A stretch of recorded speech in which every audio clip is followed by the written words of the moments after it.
6장 19절로 20절입니다.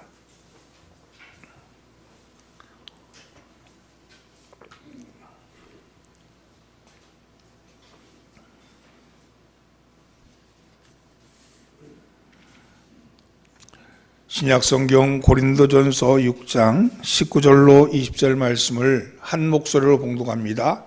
너희 몸은 너희가 하나님께로부터 받은 바 너희 가운데 계신 성령의 전인 줄을 알지 못하느냐. 너희는 너희 자신의 것이 아니니라. 값으로 산 것이 되었으니 그런즉 너희 몸으로 하나님께 영광을 돌리라. 아멘. 서로 옆에 인사 잘 나오셨습니다. 앞뒤로 인사 은혜 받읍시다. 오늘은 우리 교회는 추수감사주일로 지킵니다. 11월 첫째 주를 추수감사주일 예배로 드리는데 오늘 선포할 말씀이 마땅히 감사에 대한 말씀이어야 하나 지난주에 감사로 살기라는 말씀을 가지고 감사의 말씀을 미리 함께 나눴습니다. 그래서 오늘은 더 신앙의 근본적인 화두인 하나님의 영광에 대해서 함께 은혜를 나눠보고자 합니다. 감사로 오늘 드리는 예물 위에 하나님의 영광이 덧입혀지기를 예수님의 이름으로 축원합니다.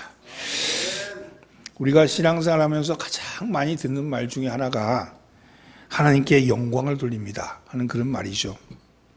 목사님 설교 시간이나 장로님의 기도 시간 또는 권사님, 집사님의 기도하는 중에도 꼭 한 번쯤은 들어가는 말이 이 하나님의 영광, 이 말씀입니다. 그런데 의외로 이 말의 뜻을 정확히 아는 사람들이 그렇게 많지 않습니다. 교회 오래 다닌 분들에게도 하나님께 영광을 돌린다 혹은 하나님의 영광을 위해 산다 하는 말이 구체적으로 어떻게 하는 것인지 어떤 의미가 있는지 이렇게 물어보면 확실하게 대답을 하는 경우가 많지 않습니다. 예를 들면 찬양 인도자가 찬송을 부른 후에 다 함께 하나님께 영광의 박수로 영광을 돌립시다 이렇게 얘기하면 그러면 그 말에 따라서 다 함께 박수를 치죠. 그러면 정말 하나님께서 영광을 받으시는 것인지 박수 소리 듣고서 혹은 박수 소리와 박수 치는 삶에 의해서 하나님의 기분이 좋으신 것인지 그건 알 길이 없는 거예요. 신앙이 좋은 어떤 사람이 직장에서 높은 자리에 승진을 한 후에 사원들 앞에서 인사말을 합니다. 제가 여기까지 오게 된 것은 다 하나님의 은혜입니다. 하나님께서 영광 받으시기 원하십니다. 이렇게 인사말을 했어요. 근데 그 고백을 듣는 사람들의 마음속에 네가 거기까지 올라가니라고 얼마나 아부를 떨었으며 뒷돈은 얼마나 됐냐 이렇게 생각하는 사람이 있다면 아무리 잘 포장을 했다 할지라도 하나님이 영광을 받으시지 않는 것은 분명합니다. 그러면 하나님이 영광을 받으신다는 것은 무엇을 말하는 것일까요? 영광이라는 말은요, 영자는 영자의 한자 말이 꽃이 활짝 핀 그런 모습이에요. 그래서 활짝 핀 영자고 그리고 광은 빛광자입니다. 그러니까 꽃이 활짝 핀 것처럼 빛나는 거죠. 국어사전적 의미로는 빛나고 아름다운 영예 이렇게 되어 있습니다. 그런데 구약에서 이 영광이라고 번역된 히브리어 원어는 카보드인데 이 말이 뜻하는 것은 어려움, 중량, 무거움, 가치, 명성 또는 영예 이런 뜻을 가지고 있습니다. 이 단어가 사람에게 쓰이면 이 사람이 아주 중요한 이름입니다 하거나 혹은 이 사람이 부자다 하는 그런 의미고 있고요. 나라에 쓰이면 나라가 강대한 나라다 하는 그런 의미가 있습니다. 많은 경우에 밝은 빛을 뜻할 때 이 영광이라는 말을 쓰기도 합니다. 그런데 이 카보드란 단어가 하나님께 사용될 때는 이거는 어떤 의미가 있냐면 하나님의 본질적인 가치, 하나님의 본질적인 가치와 그의 찬란한 빛을 의미합니다. 신약 성경에서는요, 영광이라는 단어가 헬라어로는 독사입니다. 독사. 이 독사인데 이 용어는 내가 생각한다 하는 그런 도케오에서 파생된 말인데, 히라 고전에서는 의견이나 명성을 뜻합니다. 근데 여기서 나온 단어가 바로 영어의 도그마라는 단어가 여기서 나왔어요. 근데 신약 성경에서 이 말은 주로 그리스도 안에 나타난 하나님의 계시를 사용하는데, 하나님의 계시를 뜻할 때 사용하는 단어였습니다. 즉 하나님의 영광은 성육신 하신 예수의 삶 속에 드러날 때 그것을 영광이다 이렇게 말씀한 거죠. 따라서 하나님의 영광이란 말은 하나님의 성품에 나타난 부수적인 특징을 얘기하는 게 아니고 하나님의 근본적인 특성을 얘기할 때 하나님의 영광 이렇게 얘기합니다. 다시 말해서 하나님에게서 이것이 제거되어 버리면 더 이상 하나님일 수 없는 그것, 그러니까 하나님의 본질 그 자체가 하나님의 영광이라는 거죠. 결국 하나님의 영광은 하나님 자신이라는 겁니다. 따라서 하나님의 영광이 나타난다는 것은 하나님의 임재가 우리 가운데 임한다는 거예요. 그러면 우리가 하나님께 영광을 돌린다는 말은 무슨 말일까? 예를 들면 어떤 사람에게 영광스럽게 한다는 것은, 어떤 사람을 영광스럽게 한다는 것은 그 사람의 고유한 가치와 그 사람의 아름다움을 인정한다는 것이요. 그리고 그 특징들을 공개적으로 말하는 것을 하나님께, 그 사람에게 영광을 돌린다 이렇게 얘기하잖아요. 근데 마찬가지로 하나님께 영광을 돌린다는 것은 공개적으로 하나님께 마음을 다하고 우리의 생각을 다하고 우리의 뜻을 다해서 하나님을 찬양하거나 그분에 대해서 말하는 것을 의미합니다. 아주 쉽게 얘기하면 하나님의 본성이 우리 가운데 지금 나타나셨다는 거예요. 그 나타난 것에 대해서 하나님의 본성, 하나님께서 지금 그의 본성을 나타내셨다 할 때 그걸 하나님의 영광이다 이렇게 말합니다. 태초에 하나님이 보이는 것과 보이지 않는 것을 창조하셨습니다. 우주 만물은 다 보이는 거예요. 근데 하나님의 영광은 보이지 않습니다. 그 보이는 것에 이 보이지 않는 하나님의 영광이 덧입혀진 거예요. 덧입혀진 것. 그래서 사도 바울은 로마서에서 이렇게 얘기합니다. 로마서 1장 19절과 20절에서 이렇게 얘기해요. 이는 하나님을 알만한 것이 그들 속에 보임이라. 하나님께서 이를 그들에게 보이셨느니라. 창세전부터 그의 보이지 않는 것들, 곧 그의 영원하신 능력과 신성이 그가 만드신 만물에 분명히 보여 알려졌나니 그러므로 그들이 핑계하지 못할지니라. 하나님의 영광이 만물 속에 하나님의 영광이 덧입혀졌다는 거예요. 하나님의 영광이, 영원하신 능력과 신성이 바로 하나님의 영광인데 그것이 만물 속에 덧입혀졌다는 겁니다.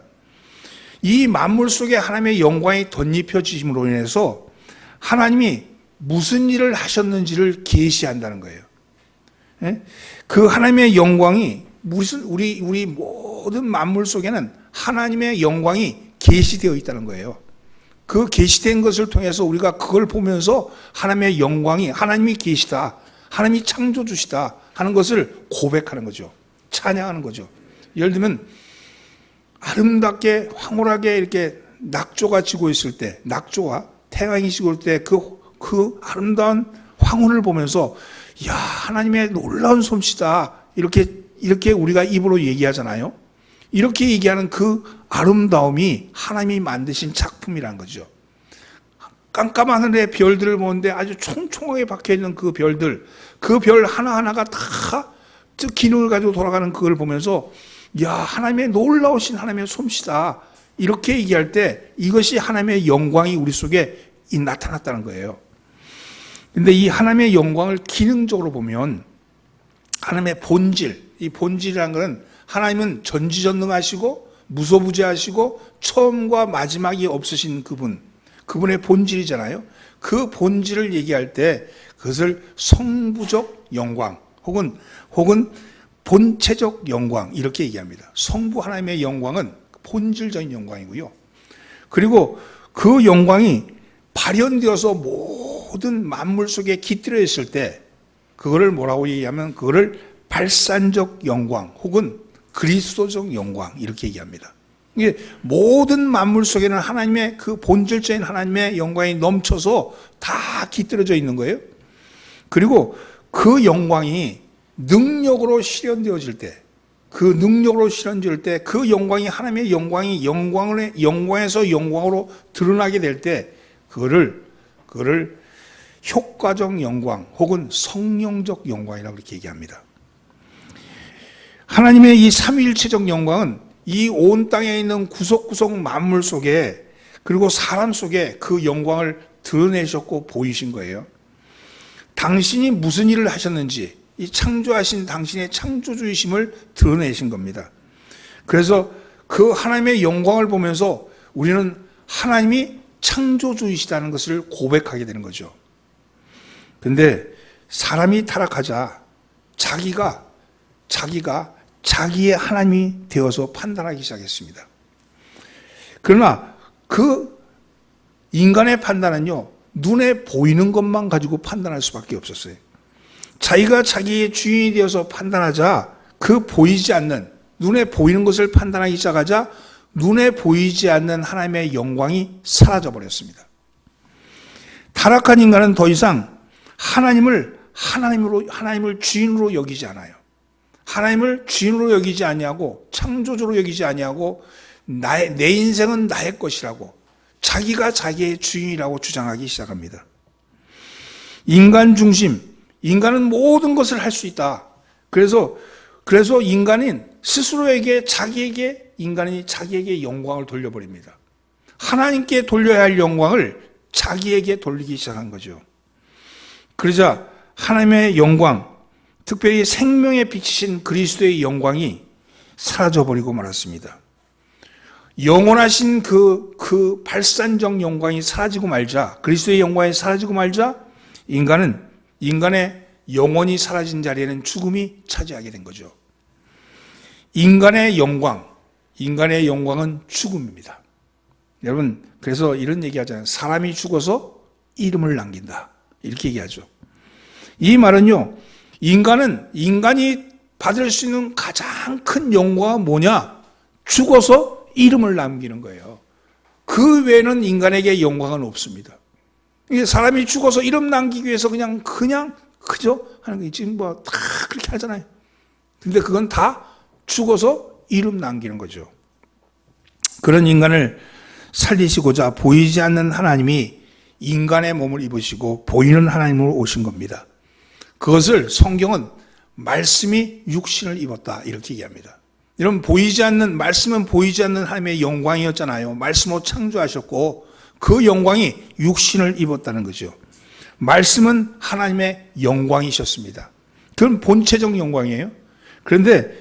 그래서 요한복음 1장 14절에서 이렇게 얘기합니다. 말씀이 육신이 되어 우리 가운데 거하심에 우리가 그의 영광을 보니 아버지의 독생자의 영광이요 은혜와 진리가 충만하더라. 이 말씀에 보면 우리가 그의 영광을 봤다는 거예요. 누구를 통해서? 예수 그리스도를 통해서. 그 예수 그리스도에는 바로 독생자의 영광, 아버지의 영광이었으며 하나님의 영광이었으며 은혜와 진리가 충만하도다. 이 은혜와 진리는 본체적인 하나님의 영광의 속성입니다. 은혜와 진리는 하나님의 속성인 거죠. 그것이 신성이죠, 신성. 그것이 충만하더라. 이렇게 말씀합니다. 우리를 살리고자 생명의 빛이신 그리스도가 바로 영광으로 드러내신 겁니다. 그리스도의 영광, 아까 발산적 영광인데 그리스도의 영광이 곧 참 빛이 우리에게 비치자 불순종으로 인해서 보이는 것만 보고 보이지 못한 것을 보지 못하는 그것이 흑암이죠. 보이지 않는 것에 대해서는 흑암의 상태잖아요. 그 흑암의 상태인 우리에게 영광의 빛이 오심으로 인해서 우리가 보게 된 겁니다. 그래서 그것이 바로 영광의 빛이 보여진 것, 보이지 않는 것을 보게 된 것, 그리고 그 보이는 것만으로 판단했던 우리가 보이지 않는 것이 보이게 되므로 완전한 것을 판단하는 상태, 그 상태가 바로 구원의 상태입니다. 우리는 이제 더 이상 보이는 것만 가지고 판단하지 않습니다. 보이지 않는 것을 보고 우리는 뭘 얘기하냐면 판단하는 것이 아니라 찬양합니다. 하나님을 찬양하는 거죠. 왜냐하면 하나님의 영광이 드러났기 때문에. 판단은 누가 해요? 하나님만이 하신 거예요. 내 인생은 나의 주인이라고 얘기했던 내가 내 인생의 주인이 아니구나, 내 생명의 주인은 나가 아니구나 하는 걸 깨닫는 순간, 그 순간 우리는 이제 그 순간 우리는 하나님의 보이지 않는 것을 보게 된다는 거예요. 구원을 받은 우리가 보이지 않던 하나님의 영광, 그러나 지금은 계시된 하나님의 영광을 찬양하는 것, 그것이 예배입니다.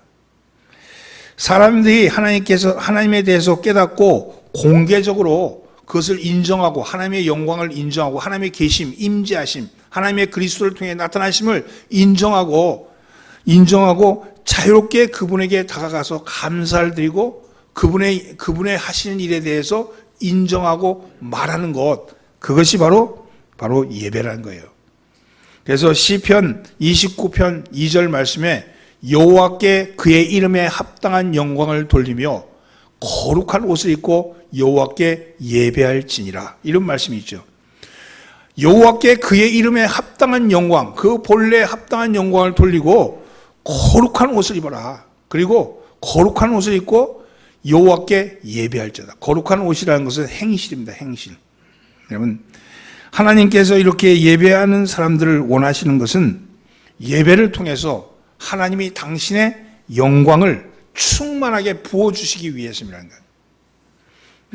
이런 면에서 예배는 하나님께 영광을 돌리는 것과 동시에 하나님의 영광 가운데 우리가 살아가는 모습입니다.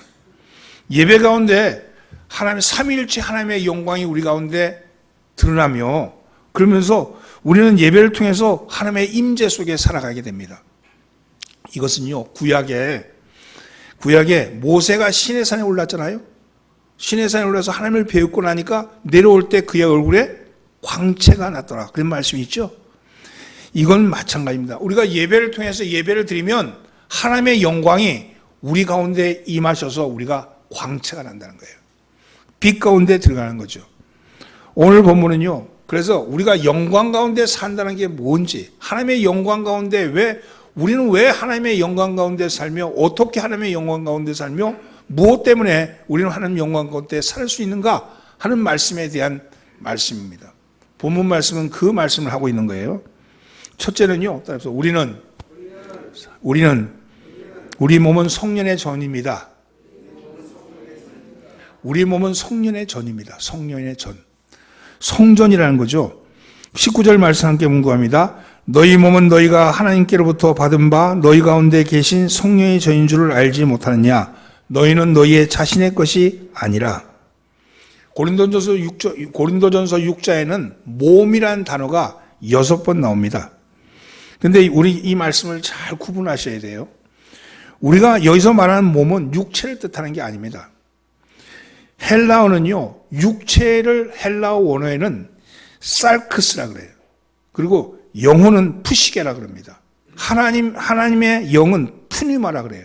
이 다 틀린데, 근데 몸은 소마라 그래요. 소마. 몸은 육체와 영혼을 포함한 전인적인 거예요. 그런데 육체와 정신을 다 아우르는 일원론적인 개념입니다. 우리 전부, 우리 전인격, 전인을 뜻하는 거예요. 이게 몸이에요. 사람은요, 몸으로 영으로 예배하고 육체로 창기를 만나는 존재가 아닙니다. 이 무슨 얘기냐면, 어디 가서 제사 지내는 데 가서, 나는 예수 믿는데 내 제사 지내는 자리 가가지고 내가 계속 거기 앞에 가서 절을 하면서, 그래도 내 영은 하나님께 있어. 몸은 그저 형식대로 따라가지만 내 영은 하나님께 있어. 이렇게 한다 그래서 그렇게 되는 게 아니라는 거예요. 몸으로 엎드리는 순간 영으로도 엎드려진다는 거예요. 여러분, 몸은 하나님께 예배하고, 몸으로 예배하고 몸으로 창기를 만나는 거죠. 그게 전인적인 거라는 거잖아요. 따로따로 되는 게 아니라는 거죠. 여러분, 이건 헬레니즘의 이원론과 대비되는 헤브라이즘의 이론론적인 인간 개념입니다. 우리는요, 흔히 쉽게 이렇게 얘기해요. 영혼 따로 육체 따로 이렇게 분열된 것 같이 생각하는데, 여러분 영혼 따로 육체 따로는 없습니다. 영혼 따로 육체 따로가 없어요. 몸이지 몸. 우리는 우리 자체잖아요. 몸이지 우리 안에 영 따로 몸 따로 그런 게 없다는 겁니다. 그거는 생각일 뿐입니다. 그런데 우리는 알게 모르게 육체와 영혼을 따로 존재한다고 생각하는 그런 희랍적인 사고가 우리를 지배하고 있습니다. 그래서 우리의 생활도 우리가 신앙생활하는데 교회에서 신앙생활하는 모습과 사회에서 신앙생활하는 모습이 다른 거예요. 교회에서 생활할 땐 영으로 생활하고 사회 생활할 땐 육으로 생활하고 이렇게 구분되는데 그런 일이 일어날 수가 없는 거죠. 이 이원론은요, 사탄이 갖다 준 거예요. 무슨 말씀이냐면 교회는 영으로 예배하고 세상에 나가서는 육으로 사는 사람은, 그렇게 구분하여 사는 사람은 그것은 구원받은 그리스도인이 아니라 아직 구원받지 못한 고린도인입니다. 하나님은 몸을 주셨는데 사탄은 하나님이 주신 몸을 보이는 육과 보이지 않는 영으로 나눠버렸어요. 의식 속에. 그래서 육과 영으로 나눠진 것, 그것은 타락의 결과입니다. 그래서 육은 악한 거고 영은 선한 거다. 그러니까 육은 악한 거니까 육은 악한 거니까 육은 더러운 거고 악한 거니까 그거는 죄를 짓는 데 쓰고 영은 하나님 걸 향해서 나간다. 이렇게 생각하는 것 자체가 사탄이 준 사건이에요. 여러분, 육과 영으로 나눠진 것은 타락의 결과입니다. 예수님이 오셔서 이 둘을 하나로 만드신 거예요. 그래서 우리는 몸으로 사는 거죠. 몸으로. 우리는 몸으로 사는 거예요. 성령은 바로 우리의 몸을 집으로 삼으시고 영광을 받으신다는 거예요. 영으로 산다, 영적으로 산다 이렇게 얘기하는 사람들은 육은 마음대로 해도 돼? 그게 아니죠. 영으로 산다고 말하지만 그건 사실 몸으로 사는 거예요. 몸으로. 육과 영이 다 구원받은 거죠. 성령님도 우리의 몸을 성전 삼으셨다 이렇게 말합니다. 그러니까 영혼에만 오는 게 아니라는 거예요. 성령님이 우리 전 인격에 오신다는 거예요. 전 인격, 우리의 몸에 오신다는 거예요. 13절에 보면 몸은 음란을 위하여 있지 않고 오직 주를 위하여 있으며 주는 몸을 위하여 계시느니라. 또 로마서 12장 1절에 보면 너희 몸을 하나님이 기뻐하시는 거룩한 산 제물로 드려라. 너희의 영을 드리는 게 아니고 너희의 몸을 드려라 이렇게 얘기하죠. 조금 20절 말씀, 6장 20절 말씀에 값으로 산 것이 되었으니 그런즉 너희의 몸으로 하나님께 영광을 돌려라 이렇게 말합니다. 하나님은 우리의 몸, 우리의 전인격을 예수 그리스도의 피로 사신 겁니다. 내 살과 영혼으로 나눠진 것을 내가 살과 육과 영혼으로 나눠진 나를 당신이 몸으로 사신 거예요. 그래서 하나 되게 하신 거예요. 우리의 인식 속에는 육과 영이 나눠져서 존재했던 그거를 우리 주님이 오셔서 몸으로 사신 겁니다. 그래서 하나 되게 하신 거죠. 몸으로 속량하신 겁니다. 인간이 타락함으로 보이는 몸과 보이지 않는 영으로 분열된 것을 하나님의 영광이 깃드심으로 인해서 몸으로 하나 되게 하신 겁니다. 근데 이 몸이 바로 성령이 거하시는 집이라는 겁니다. 성부 하나님이 뿌리와 줄기라면 성자 예수님은 꽃이고 성령님은 열매입니다. 아까 성령 하나님이 성부 하나님이 본체적인 영광이라고 그랬는데 이 본체적인 영광이 성령 하나님이 이 본체적인 하나님의 신성의 열매를 맺게 한다는 거예요. 무슨 얘기냐면 성부 하나님의 본체적인 성품이 있어요. 그 성품이 그것이 성령 하나님을 통해서 우리의 삶 속에 열매가 맺어진다는 거예요. 마치 식물이 뿌리가 있고 줄기가 있고 꽃이 있고 열매가 있듯이 성부 하나님은 뿌리요 줄기라면 꽃은 그리스도의 영, 예수님의 그리스도라면 열매는 그것은 성령이라는 거예요. 성령의 영광이라는 거예요. 그래서 하나님은 성령 하나님은 성부 하나님의 신성을 우리의 삶 속에 열매 맺게 합니다. 갈라디아서 5장 22절로 23절에 나오는 성령의 9가지 열매가 나와요.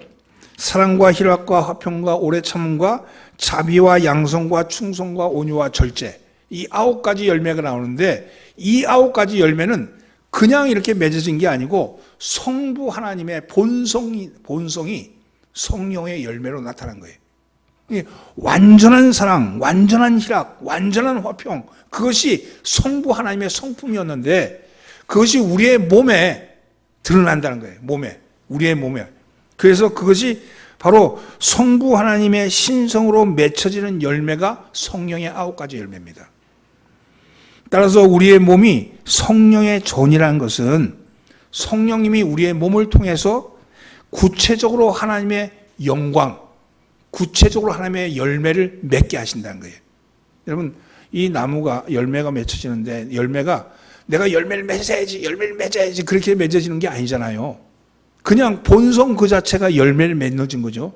마찬가지로 성령의 열매는 내가 사랑의 열매를 맺어야지, 내가 희락의 열매를 맺어야지 그렇게 맺어지는 게 아니고 그분이 우리 속에 오셔서 우리 안에 거하시면 자연스럽게 그 열매가 맺어지는 거예요.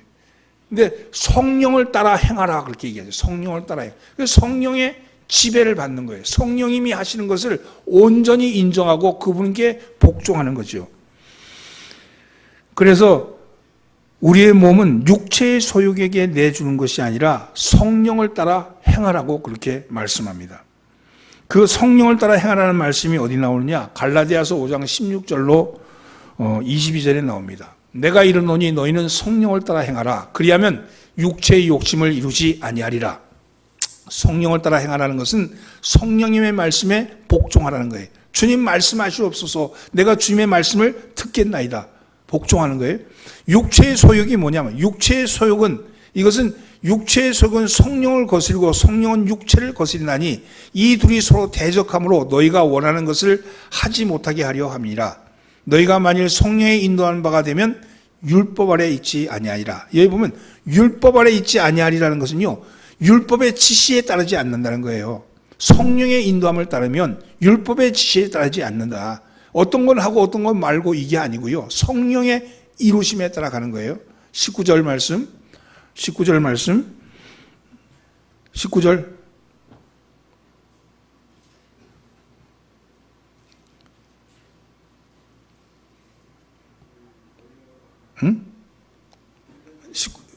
너희 몸은 너희가 하나님께로부터 받은 바 너희가 아니지.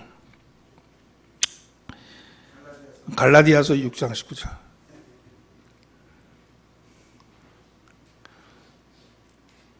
너희가 만일 성령의 인도함을 받게 되면 율법 아래 있지 아니하니라. 율법의 일은 현저하니 율법에 있지 아니하. 육체의 일은 분명하니 곧 음행과 더러운 것과 호색과 우상 숭배와 주술과 원수 맺는 것과 분쟁과 시기와 분냉과 당짓는 것과 그리고 분열함과 이단과 투기와 술 취함과 방탕함과 또 그와 같은 것들이라. 전에 너에게 경계한 것 같이 경계하노니 이런 일을 하는 자들은 하나님 나라를 유업으로 받지 못할 것이라. 이 말씀의 가장 중요한 것은요, 여기 보면 하나님 나라의 유업으로 받지 못할 것이다 이렇게 말씀합니다. 성령의 일을 하지 않냐고 육체의 소욕을 따라가면 하나님 나라와 상관없다는 것이요. 그래서 성령님은 구원받은 우리의 몸에 역사하고 몸을 통해서 신성한 열매를 맺음으로 영광을 드러내시는 겁니다. 몸으로 하나님의 영광을 드러내는 구체적인 모습, 그럼 몸으로 하나님께 영광을 드러내는 구체적인 모습, 우리가 성령을 따르는 구체적인 모습이 뭐냐? 그건 두 가지예요. 첫째는요, 예배입니다. 또 하나는 선교, 전도입니다. 여러분, 하나님께 영광을 돌린다 이렇게 얘기할 때 두 가지예요. 하나는 예배예요. 예배는 하나님의 하신 일을 기억하고 하나님을 찬양하며 기도하고 말씀으로 하나님께 영광을 돌리는 거예요. 하나님의 임재, 하나님이 드러나심을 보면서 그것을 기억하고 찬양하고 기도하고 말씀으로 그분께 영광을 돌리는 거죠.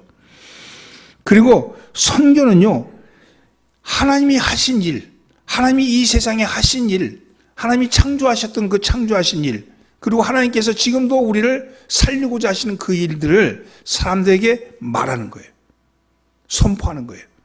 여러분, 공개적으로 말하는 겁니다.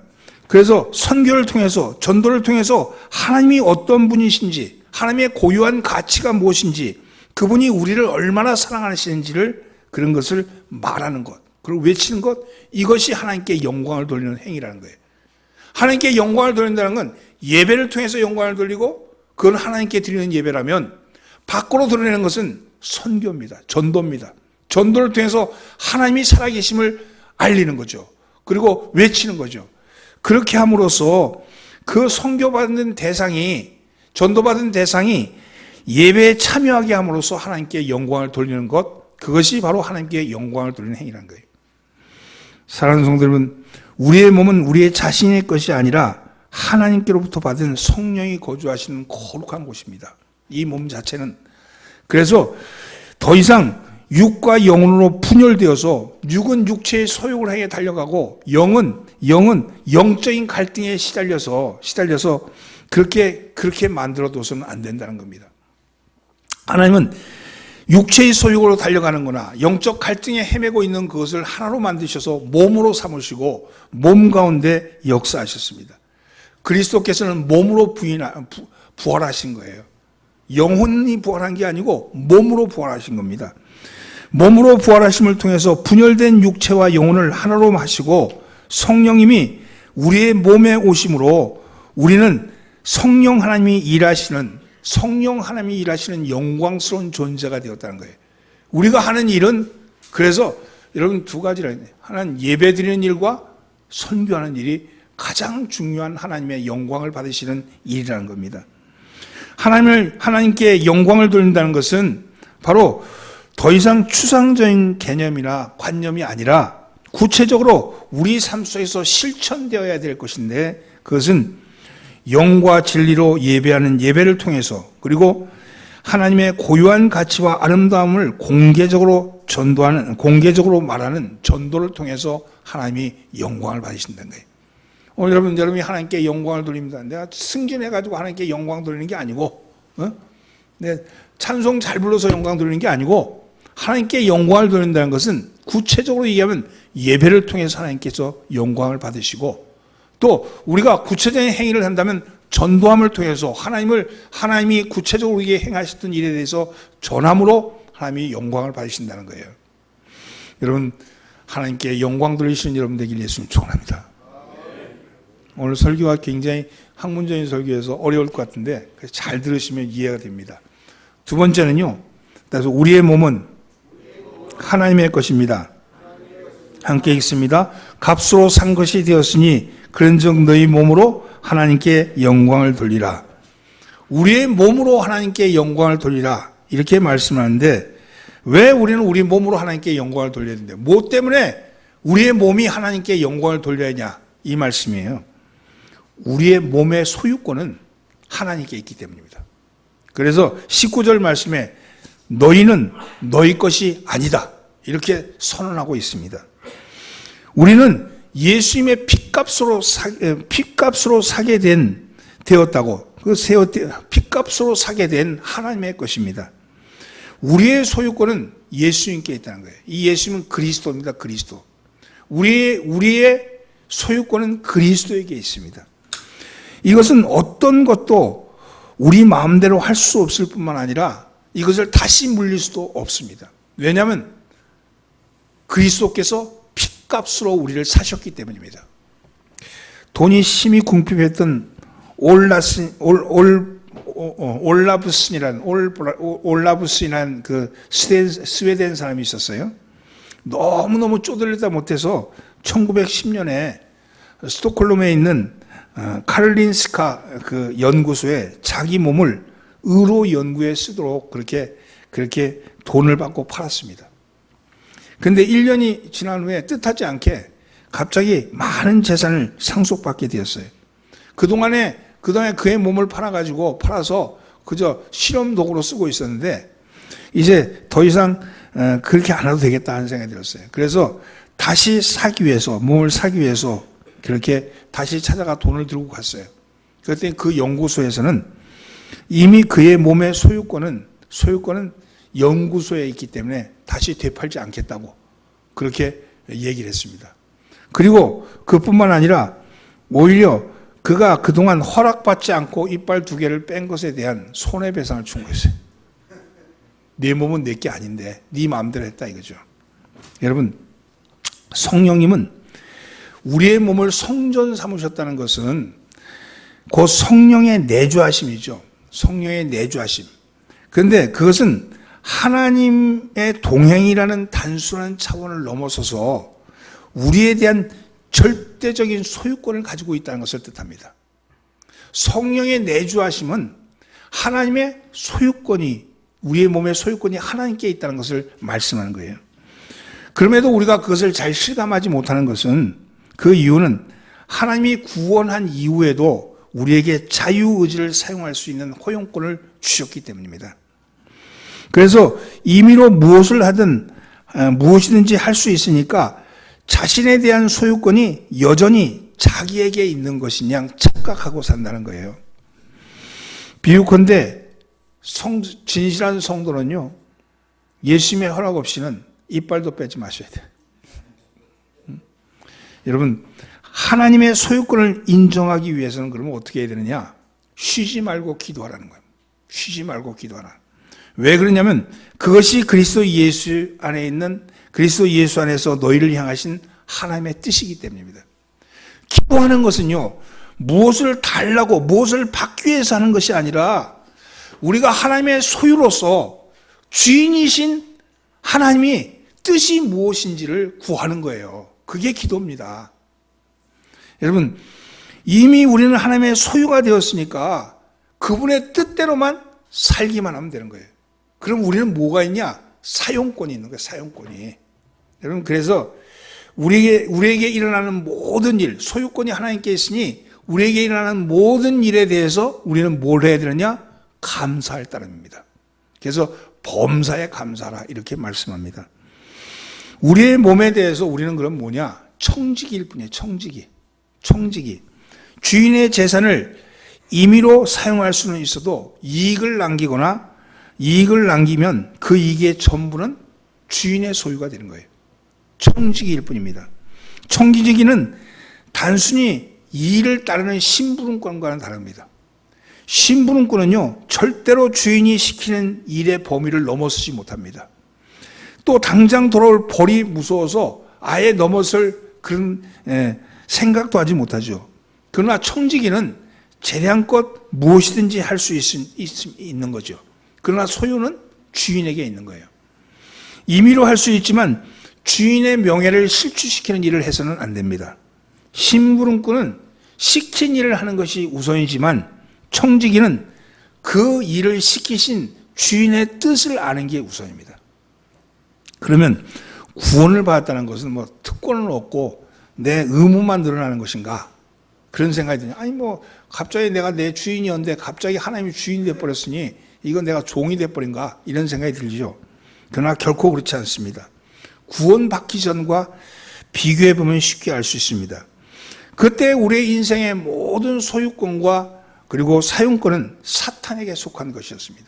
사단에게 속한 것이었어요. 완전히 사탄의 노예가 되어서 죄악을 즐기도록 조종되어 있는 것이 우리들이었습니다. 참빛에 대해서는 절대로 가까이 가지 못하도록 회방당하였던 것이죠. 그럼에도 흥미롭게도 불신자는 도리어 내 인생은 나의 것이라고 그렇게 소리를 치며 살아갑니다. 내 인생은 나의 것, 나는 나에게 영광을 돌리는 끝은 뭐라 그랬어요? 아까 죽어서 이름을 남기는 것으로 끝나는 거죠. 여러분, 무엇이든지 마음대로 할 수 있고 또 그렇게 해야만 한다고 믿습니다. 소유권과 사용권을 모두 쥐고 있는 양 하지만 그렇게 믿고 있지만 사실은 거짓의 아비인 사탄에게 속아서 영과 육, 그 모든 것을 사단의 농간 아래에 있는 줄 눈치채지 못하고 살아가는 거죠. 아담이 범한 원죄가 바로 내 인생은 나의 것이라고 삼으려고 그랬던 거 아니겠어요? 왜? 뱀이 와갖고 하와에 꼬실 때 네 인생은 너의 거야. 하나님같이 될 거야 너도. 너는 죽지 않아. 이렇게 얘기했던 거잖아요. 그걸 속아서 그것을 따먹고 만 거 아니겠어요? 그 이후에 모든 인간은 그 원죄 아래, 내 인생은 나의 것이라는 그 원죄 아래서 태어난 겁니다. 구원받았다는 것은 내 인생의 소유권을 그 원소유주인 하나님께 돌려드리는 거예요. 내 인생은 나의 것이 아니고 나는 하나님의 것이다. 나는 하나님의 것이라고 돌려드리는 거예요. 그러나 하나님은 사단과 달리 사용권을 우리에게 주셨습니다. 우리에게 사용권을 주셨어요. 사용권은 어디까지나 소유권에 기속된 것이지만 사용권을 가졌다고 소유권을 확보한 것은 아니죠. 여러분, 우리에게 사용권을 주신 거예요. 그 사용권을 가지고 하나님께 영광을 돌리는 거예요. 신자의 인생은 불신자 시절에 임의로 사용했던 그 사용권을 소유권자인 그리스도의 뜻에 맞춰서 살아가는 것이 바로 신자의 그런 인생입니다.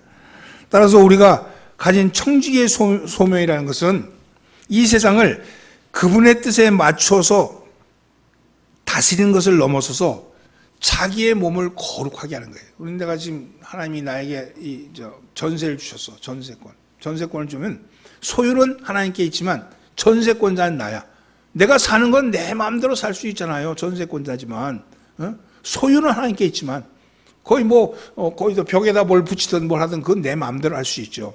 그러나 근본적인 것은 이 소유권은 하나님께 있다는 거예요. 따라서 여러분 우리가 경건하게 산다는 것은 성도가 경건하게 살아야 한다는 단순한 의미를 넘어서서 이 소유권이 하나님께 있다는 것에 대해서 한시도 잊으면 안 된다는 거예요. 여러분, 내 마음대로 쓰면 안 돼. 내 마음대로 쓰면 안 돼. 그래서 하나님이 내가 병들면 누구 손해야? 주인 손해지. 하나님 손해요. 근데 누가 병들게 만든 거예요? 내가 사용을 잘못해서. 근데 소유권자는 누구요? 하나님이죠. 여러분, 병든다고 다 죽는 거 아니에요. 소유권자이신 하나님이 허락하셔야 살고 죽으면 거기 있는 거예요. 근데 병을 하나님이 주신 게 아니고 내가 사용을 잘못한 거야. 내 인생에 사용을 잘못했은 거지. 혹 병이 들었다 할지라도 그것조차도 하나님의 소유주, 하나님의 일이라는 거예요. 나의 소유는 하나님의 것이다. 이게 인식이 바뀌어져야 된다는 거죠. 여러분, 궁극적으로 그래서 우리가 살아의 삶의 모습은 누구를 통해 보여줬냐? 바로 예수님이 모범적인 삶을 보여주신 거예요. 그 모범을 통해서 너희가 그렇게 살아라 이렇게 말씀하는 거예요. 그 말씀이 고린도후서 4장 10절에 있어요.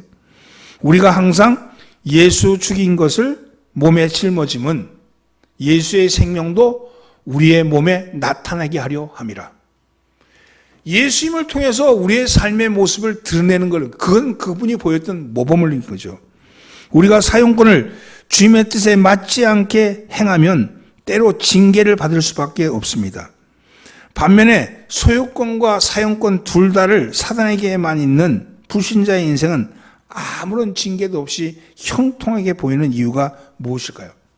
사탄은요, 불신자를 간섭할 이유가 없고 간섭할 필요도 없습니다. 모든 인간이 자기 인생을 마음대로 하는 것을 목표로 평생 살기 때문에, 그게 내 인생은 나의 것이라고 생각하는 게 그게 사단의 목표이기 때문에 그런 거예요. 그러니까 간섭 안 해. 가만히 놔둬도 하나님께로 절대로 가지 않고 사탄이 원하는 대로 멸망을 해서 치닫기 때문에 그렇습니다. 그 말씀이 로마서 6장 22절로 23절입니다. 이제는 너희가 죄에서 해방되고 하나님께 종이 되어 거룩함에 이르는 열매를 얻었으니 이 마지막은 영생이라. 죄의 싹은 사망이요 하나님의 은사는 그리스도 예수 우리 주 안에 있는 영생이니라. 여러분, 믿지 않는 자는 사망이 끝이라면 우리는 영생이라는 거예요. 영생이라는 거예요. 사랑하는 성도는 이제 우리는 우리 스스로에게 물어봐야 합니다. 내 몸을 누가 소유하고 있냐? 그리스도께서 소유하고 있느냐? 아니면 내가 소유하고 있느냐? 다른 말로 하면 나는 이미 예수님이 주신 영생을 소유하고 있는가? 아니면 영생을 갖기 위해서 추구하고 노력하고 있는가? 이걸 물어봐야 합니다. 그런데 여러분, 영생을 가지셨습니까? 예수님은 요한복음 5장 24절에서 이렇게 말합니다. 내가 진실로 진실로 너에게 이르노니 내 말을 듣고 또 나를 보내신 이를 믿는 자는 영생을 얻었고 심판에 이르지 아니하나니 사망에서 생명으로 옮겨졌느니라. 여러분, 예수님을 믿고 그 말을 믿고 그것을 보내시니 하나님을 믿는 자는 영생을 이미 얻었고, 그리고 여러분 심판에 이르지 아니하나니 사망에서 생명으로 옮겨졌느니라. 여러분 안에는 영생이 있다는 거예요. 여러분 이미 예수를 나의 구주로 고백하는 순간 여러분의 소유권은 하나님께로 갔고, 우리는 그 사용권을 가지고 있는데 그 사용권을 가지고 뭘로 써야 되냐면 하나님의 영광을 드러낸 일에 써야 된다는 거예요. 이게 말씀을 정리하면 그런 거죠. 여러분, 오늘 우리가 사는 삶의 모습은 두 가지. 하나님의 영광을 위해 사는 거예요. 하나님의 영광, 궁극적으로 하나님의 영광을 위해 살면 두 가지. 하나는 예배하고 전도하고. 이것이 가장 근본적으로 하나님의 영광을 위한 삶이라는 겁니다. 오늘 우리가 여기 와서 이렇게 예배드리는 것은 하나님의 영광의 빛을 덧입기 위함이고 하나님께 영광을 돌리기 위함이라면, 사회에서 살아가는 우리의 모습은 전적으로 무엇을 위한 것이냐면 하나님을 말하기 위해서입니다. 하나님을 말하기 위해서. 아까 전도라 그랬잖아요. 여러분, 우리가 살아가는 모든 것이 내가 이걸 먹기 위해 사는 것도 아니고 마시기 위해 사는 것도 아니고 즐기기 위해 사는 것도 아닙니다. 하나님이 나에게 하신 그 일을 증거하기 위해서, 나는 빛의 사람이고 나는 하나님의 소유의 사람이라는 것을 증거하기 위해서 살아가는 거예요. 그래서 여러분의 삶의 자리가 목표가 달라진 거죠. 돈 많이 벌기 위해서 예수 믿는 사람, 그 사람 아직까지 고린도인입니다. 여러분, 돈 많이 버는 게 목표가 아니고, 돈을 버는 게 내 목표가 아니고, 돈을 버는 건 수단이지. 그렇죠? 그것을 통해서 하나님을 증거하는 거죠. 하나님의 내게 행하신 일을 증거하고 드러내기 위함.